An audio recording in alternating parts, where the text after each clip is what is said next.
তোমাদের প্রতিটি কাজ তোমরা খুব সহজলভ্য করে নিতে পারো। সেটার জন্য তোমরা মনে করো যে তোমাদেরকে কেউ এগিয়ে দেবে, না, এটা কখনোই নয়। সেটার জন্য তোমাদের নিজেদেরকে চেষ্টা করতে হবে। এই চেষ্টার পিছনে শুধু সহায়ক পাওয়া, তোমরা সহযোগিতা পাবো, কিন্তু চেষ্টা, শ্রম, মেধা তোমাদেরকেই দিতে হবে।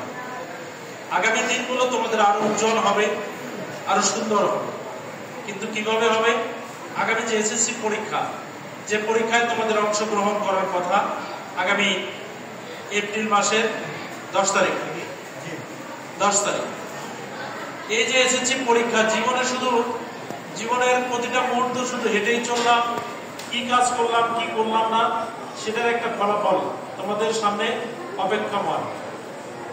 আজকে তোমরা এই Fahim residential model school and কলেজে অনেকেই নার্সারিতে ভর্তি হয়েছে, অনেকেই কেজিতে, প্রথম শ্রেণীতে, দ্বিতীয় শ্রেণীতে এইভাবে ভর্তি হয়ে কেউ হয়তো নবম অষ্টম শ্রেণীতেও ভর্তি হয়েছে।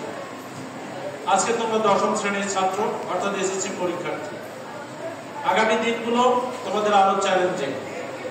তোমরা যে দিনগুলো অতিক্রম করে গেলে, এই দিনগুলোকে তোমরা আগামী দিন খুঁজবে, কারণ এই দিনগুলো খুব মধুর।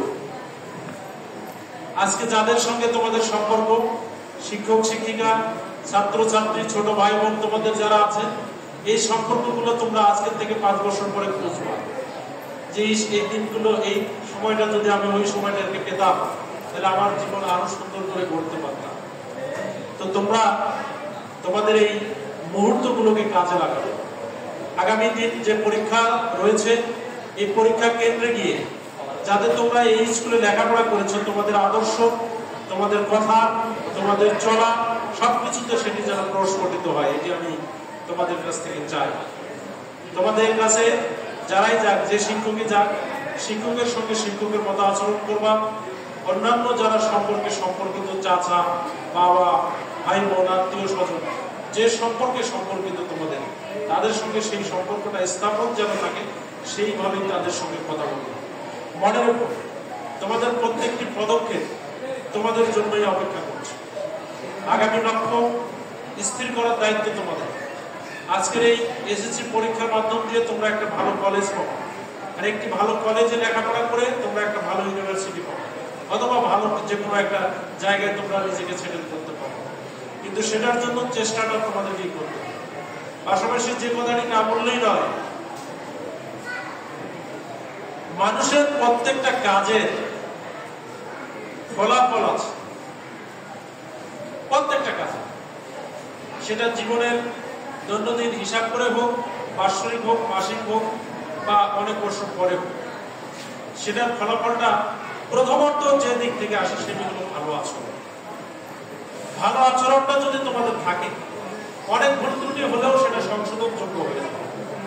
আমার এই ভুলটা তো হওয়ার কথা না, ও তো ভালো ছেলে দেখেছি, হয়তো কোথাও অন্য কোনো সমস্যা রয়েছে, বা ভালো মেয়ে শুনেছি, ওর তো এই সমস্যা হওয়ার কথা না।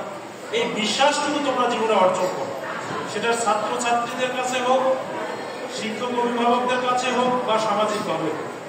আমি তোমাদের প্রতি এই কথাটুকু রাখবো, এবং আগামী দিনগুলো যাতে তোমাদের আরো সুন্দর হয়, তোমাদের পরীক্ষা যাতে সুন্দর হয়, সবাই যাতে ভালো ফলাফল করতে পারো, এই আশা রেখে আমি আমার কথা শেষ করছি।